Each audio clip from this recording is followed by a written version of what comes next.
शब्द 41। पंडित देखो मन में जानी, कहूँ दो छूत कहाँ ते उपजी, तबई छूत तुम मानी। नादे बिंदे उधर के संगे, घट ही में घट सपचे। अष्ट कमल हुए भूमि आया, छूत कहाँ ते उपजे। लख 84 नाना बहुबासन, सो सब सरिभो माटी। एके पाठ सकल बैठाए, छूत लेत धौ काकी। छूती जीवन छूती अचवन, छूती जगत उपाया। कहाई कबीर ते छूत विवर्जित, जाके संग न माया। सदगुरु कबीर पार दृष्टि वाले थे। तस्मिन दृष्टि परावरे, उसकी दृष्टि आर पार हो जाती है। कबीर साहब के लिए यह मंत्र बिल्कुल लागू है। पंडित देखो मन में जानी, ऐ पंडित तुम मन में जान समझ करके देखो, विचार करो। पंडित शब्द विवेकवान के लिए है, लेकिन पंडित शब्द ज्यादा जुड़ा हुआ है ब्राह्मण पुरोहितों से। ब्राह्मण पुरोहित छुआछूत को बहुत प्रश्रय दिए, इसलिए साहब कहते हैं, ऐ पंडितों, ऐ ब्राह्मण पुरोहितों, अपने मन में विचार करके देखो। कहो दो छूत कहाँ ते उपजे, तभी छूत तुम मानी। छूत की उत्पत्ति कहाँ से हुई? धौ कहते भला को, कहो भला, कहो दो, कहो दो, कहो भला, छूत कहाँ से पैदा हो गई? तभी छूत तुम मानी, तब तुमने छूत मान ली। छुआछूत की भावना जगत प्रसिद्ध है। दुनिया के अन्य क्षेत्रों में भी यह भावना है। हबसी लोगों के विषय में अछूत धारणा, निग्रो के लिए अमेरिका, दक्षिण अफ्रीका, ये सब में काले लोगों को गोरे लोग अपने मोहल्ले में रहने के लिए मकान भी बनाने नहीं देते। किराए पर मकान तो उनको दे ही नहीं सकते। तो इस प्रकार छुआछूत की भावना अन्य जगह भी है, लेकिन पूरी दुनिया में सर्वाधिक हिंदू समाज में। हिंदू समाज भारतीय परंपरा में श्रमणों में कम है, जैनों में कम है, बौद्धों में और काफी उदार है। ब्राह्मणों में और हिंदू परंपरा में इसके लिए बड़ी संकुचितता। वैसे देखा जाए तो वेदों में कहीं छुआछूत की बात नहीं है। चारों वेदों में ये बात नहीं आई है कि कोई अछूत होता है, बल्कि अथर्ववेद में कहा गया है, समानी प्रपा सहो वर्ण भागा, हम एक ही पौशाले से जल लें, एक साथ भोजन करें। तो वेदों में छुआछूत की बात नहीं है। वर्ण व्यवस्था हुई, वर्ण व्यवस्था के समय भी छुआछूत नहीं थी। जितने समय बीतते गए छुआछूत बढ़ती गई, काम धाम को लेकर के छुआछूत होने लगी। जो लोग कोई दुष्कर्म, भयंकर दुष्कर्म किए, उनको अछूत मान लिया गया। ये नहीं कि उनकी गलती सुधार करने के लिए प्रयास किया जाए और गलती सुधार लें, बस अछूत न माना जाए। गलतियां हुई और उनको अछूत मान लिया गया। धार्मिक विद्वेष से अछूत माना गया कि बौद्ध लोग, सांख्य वाले लोग, जैन लोग, शैव लोग, इन लोगों को अछूत मान लिया गया। दूसरे देश वालों को मलेच्छ कह करके अछूत मान लिया गया। जो समुद्र पार गया हो उसको अछूत मान लिया गया। ये सब दुर्भाग्य रहा। कुछ क्षणिक अछूतत्व, जैसे स्त्री रजस्वला हो गई, उस समय 3 दिन अछूत है, और बच्चा पैदा हुआ तो 10 दिन अछूत है। कोई शौच होकर के आया तो अछूत है। तो ये तो ठीक है।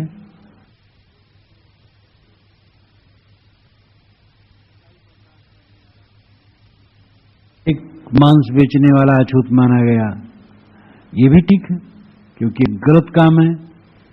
तो ये किसी वर्ग की बात नहीं है, जो ऐसा काम किया वही अछूत है। अब एक मांसाहारी के हाथ का भोजन शाकाहारी नहीं कर सकता,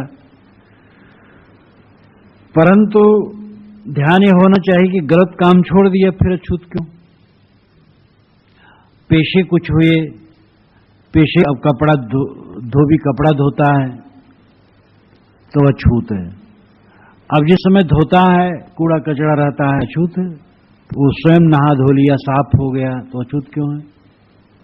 भंगी टट्टी फेंकता है तो अछूत है, लेकिन जब वो स्नान कर लिया, साफ कपड़ा पहन लिया तो अछूत क्यों है। ये सब बातें ध्यान बहुत बढ़ता गया। कर्मकरों को अछूत मानते गए, बढ़ई को, लोहार को, धुइयां को, तेली को और सूत्रकार को, बर्तन बनाने वाले कुम्हार को, धात के बर्तन बनाने वाले को, बाल बनाने वाले को अछूत मान लिया गया, हल चलाने वाले को अछूत मान लिया गया।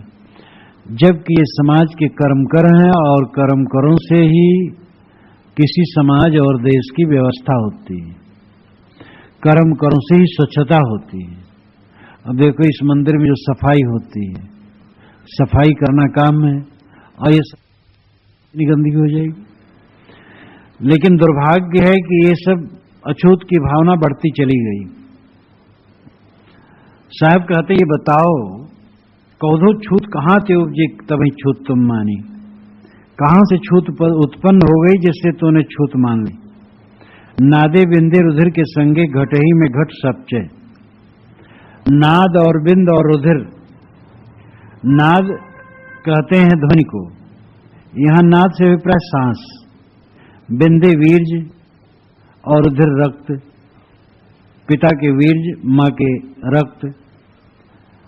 इससे इसके संग में शरीर की रचना होती है। घटही में घट सपचे, घट माता का घट यानी शरीर और उसमें शिशु का घट अंदर में, उसमें सपचता है। सपजने कहते हैं सुलगने को। यहां अभिप्राय है कि शरीर का बढ़ना, पकना, शरीर के माता के शरीर के ताप से शिशु का शरीर पकता है तो घट में घट सपचता है। अब विचार करो, रजवीर गंदा, माता का पेट गंदा, शिशु का शरीर बनता, वो भी सब चीजों से गंदा। अष्ट कमल हुए भूमि आया, छूत कहां से उपजे। अष्ट कमल हो करके वो भूमि पृथ्वी पर आया, कहां से छूत उत्पन्न हुई। अष्ट कमल इसमें महत्वपूर्ण शब्द है। 8 कमल माना है, 6 का ज्यादा लोग वर्णन करते, लेकिन 2 और, मूलाधार, स्वाधिष्ठान, मणिपुर, अनाहत, विशुद्धि, आज्ञा, सहस्रार, श्रुत कमल, ये 8 कमल है। तो नीचे से गिना जाए तो 8वां कमल श्रुत कमल है ऊपर, और ऊपर से गिना जाए तो 8वां कमल नीचे मूलाधार में। तो वैसे योगिक क्रिया में माना जाता है कि जो सुषुम्ना का मुख है ऊपर से आकर के नीचे आया है, और नीचे से इसको योगी लोग उठाते हैं तो उल्टा गंग समुद्र सोखे की बात आती है कि ये सुषुम्ना ऊपर चलती है, उल्टा गंग चलती, गंग सुषुम्ना को कहते हैं। उस दिन ये बात आई थी। तो अष्टकमल मूलाधार चक्र में योनि के पास स्थित मूलाधार है। पेशाब और टट्टी के बीच की जगह को मूलाधार कहते हैं, और वहां ही वो 8वां कमल, ऊपर से गिना जाए तो वही 8वां कमल है। और उसके द्वारा बच्चा पैदा हुआ, इन योनि द्वारा पैदा हुआ। अवगंधा अष्टकमल वैसे मणिपुर को भी कहते हैं। कबीर मंसूर में बात आई है। अन्य योगी लोग उसको 10 दल कमल कहते, मणिपुर को। मूलाधार, स्वाधिष्ठान, मणिपुर, मूलाधार योनि स्थान में, यानी टट्टी और पेशाब के बीच का योनि स्थान कहलाता है, वहां मूलाधार है। स्वाधिष्ठान पेड़ू में है, नाभि से 6 अंगुल नीचे, और नाभि में मणिपुर है। योगी लोग मणिपुर को 10 दल कमल मानते हैं, कबीर साहब अष्टदल कमल मानते हैं। अष्टकमल दल चरखा डोले, अष्टकमल नाभ में जो अष्टकमल दल है वो चरखा डोलता है, और वहां पर ये झीनी झीनी बीनी चदरिया शरीर रूपी चद्दर बीनी जाती है। तो अष्टकमल, कबीर साहब ने उसको अष्टकमल माना। तो नाभि यानी पेट से पैदा हुआ। तो तरीके में अंतर है, भाव में कोई फर्क नहीं। एक में हुआ योनि द्वारा पैदा हुआ, एक हुआ पेट से पैदा हुआ। दोनों बातें, पेट में रहते हैं, पेट से निकलते हैं, योनि से पैदा होता है। तो अष्टकमल चाहे मूलाधार को माने ऊपर से गिन करके, सूरत कमल से नीचे तक गिन करके मूलाधार को अष्टकमल माने, और चाहे मणिपुर को अष्टकमल माने। अर्थ हुआ पेट से योनि से बच्चा पैदा हुआ और पुहमी पर आया, पुहमी नाम पृथ्वी पर आया। छूत कहां थे उपजे, कहां से छूत पैदा हुई? कितना बड़ा करारा व्यंग है, और कितनी मार्मिक दृष्टि है उनकी, और कितना वो हर बात समझ लेते थे। कैसा अद्भुत! साहब व्यंगात्मक कहते हैं कि सांस और फिर बिंद और वीर्य और माता का शरीर और पेट और योनि, ये सब में शरीर की रचना और पैदाइश, कहां से छूत पैदा हो गई? साहिब व्यंग करते कुल अछूते तो है, पूरा का पूरा अछूत, रजबीज अछूत, मातक पेट अछूत, तुम्हारा जो शिशुपन का शरीर वो अछूत, और माता के पेट से योन से पैदा होता सब अछूत। अब कहां से छूत पैदा हो गई? अलग से कहां से छूती आ गई? पूरा तो अशुद्ध। लख 84 नाना बहुबासन सोसब सरिभो माटी, 84 लाख योनियां मानी जाती हैं। नाना बहुबासन, इसके बहुत बासन शरीर, बासन शरीर, बर्तन, बर्तन नाम शरीर, ये और भी बर्तन जो टूटे फूटे बर्तन होते हैं वो भी, सो सब सरिभो माटी, वो सब पृथ्वी में पड़ते हैं और सब मिट्टी होता है। पैग पैग पैगंबर गाड़े, ये भी साहब ने कहा है। तो पूरी पृथ्वी ही अशुद्ध है, मुर्दों से पूरी पृथ्वी पटी हुई है। एक पाट सकल बैठा है, इस पृथ्वी रूपी एक पाटला पर, एक पीढ़े पर प्रकृति ने सबको बैठाया है। चाहे उनका नाम ब्राह्मण हो, चाहे शूद्र, चाहे हिंदू, चाहे मुसलमान। छूत लेत धोखा की, भला बताओ किसकी तुम छूत ले रहे हो? पृथ्वी पूरी अशुद्ध है जिस पाटले पर बैठे हो, और उसी पर सब बैठे हो, एक पीढ़ा हो, और उसमें ब्राह्मण शूद्र बैठा है, जहां लोग कहेंगे अरे क्या अचरज करते हो?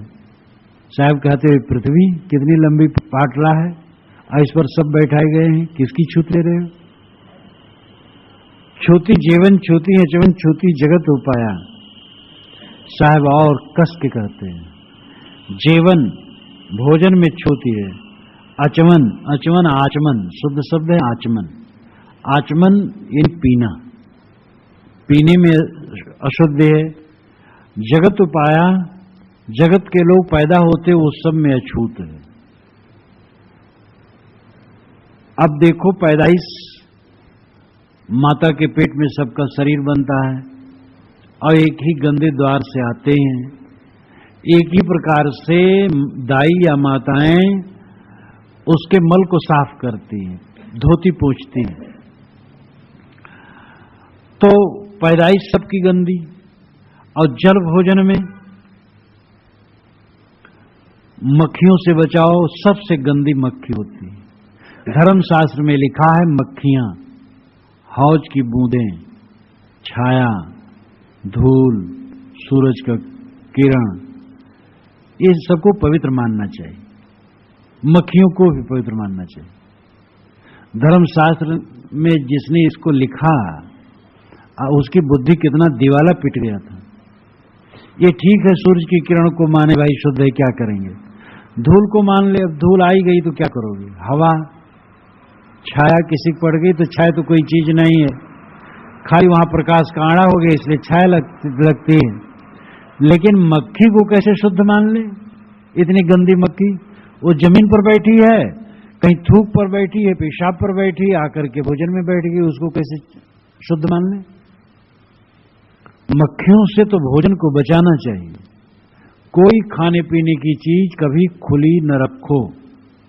भोजन करने बैठो तो बाएं हाथ से हाँकते रहो, कभी असावधान न हो, मक्खी को बिल्कुल न बैठने दो। लेकिन पंडितों ने कहा मक्खी भी शुद्ध है, मक्खी शुद्ध है, मनुष्य शुद्ध नहीं। कहीं कबीर ते छूत विवर्जित जाके संग न माया। साहब कहते देखो, छूत से वही बचा हुआ है जिसके संग में माया नहीं। बात कितनी बढ़िया। कोई बच सकता है धूल के कण से, हवा से कोई बच सकता है? मक्खी से तो अपने को बचाया जा सकता है, लेकिन हवा से कोई बच सकता है? पानी, कुआं का पानी, मेढक मछली उसी में रहते हैं। नल का पानी वार्सल चाम का लगा रहता है, प्लास्टिक का वार्सल अब लगाया जाता है।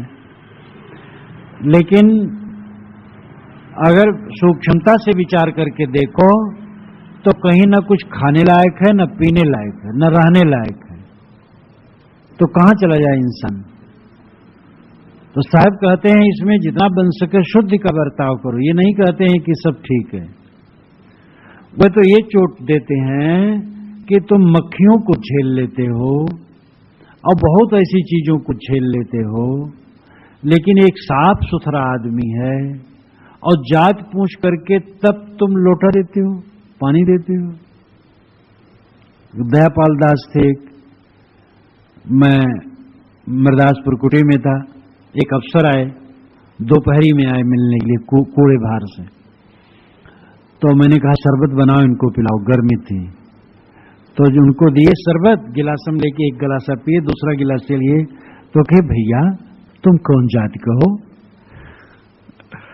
तो उन्होंने कहा कि ये तो आपको पहले पूछना था, अब एक गिलासा मैंने पी लिया, तब आप पूछते हैं कौन जाति के हो। तो मैंने अंदर से डांटा। तो अब ये मन में रोग लगा हुआ है। जाति तो देख करके समझ में आती है, उपाधि देख करके समझ में नहीं आती। जाति और उपाधि के भेद को समझो। जाति देख करके समझ में आती, उपाधि देख करके समझ में नहीं आती। मनुष्य की जात, जात नाम पैदा होना, जिनकी पैदाइश एक उनकी जात एक। मनुष्य की जात देख करके समझ में आ जाती। मनुष्य, घोड़ा, गधा, सुअर, कुत्ता सब देख करके समझ में आ जाती। मनुष्य की एक जाति है, वो तो देख के समझ में आ जाती। उपाधि बिना पूछे नहीं, ब्राह्मण की उपाधि, क्षत्रिय की उपाधि, वैश्य की उपाधि, मंत्री की उपाधि, अध्यक्ष की उपाधि, प्रधानमंत्री की उपाधि, राष्ट्रपति की उपाधि, ये देख करके नहीं समझ में आती। अब ये बात अलग है कि प्रसिद्धि भाई मंत्री आ रहे हैं तो समझे हाँ यही है, लेकिन वैसे कोई नहीं समझ पाएगा।